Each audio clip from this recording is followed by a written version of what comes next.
The number of Americans who have mistakes on their credit reports is staggering. A 60 Minutes report exposed that most people cannot even correct the problems. CBS 2's Christine Sloan follows up. Meg Pasternak says a mistake on her credit report nearly destroyed her credit.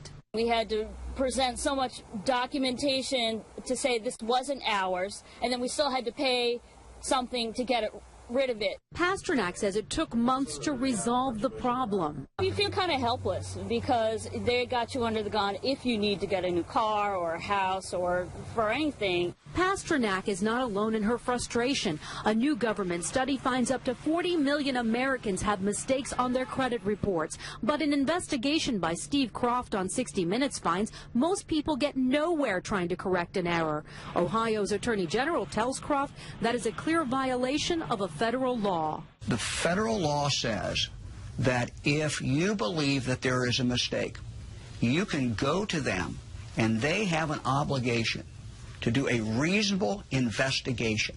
They're not doing a reasonable investigation. End result, if we're successful, is a deletion of that record from your credit report. The credit pros in Newark help people fight agencies like TransUnion and Experian. All the information they receive from a customer, they translate it into a code. They don't forward the letter and the proof of payment to the creditor.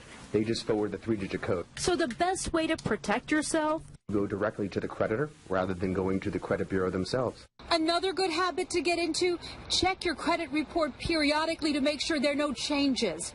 In Clark, New Jersey, Christine Sloan, CBS 2 News. And like 60 Minutes, we were unable to get an actual person at the 3 credit reporting agencies. 60 Minutes was referred to the spokesperson for the agencies, who provided a statement citing an industry-sponsored survey that showed 95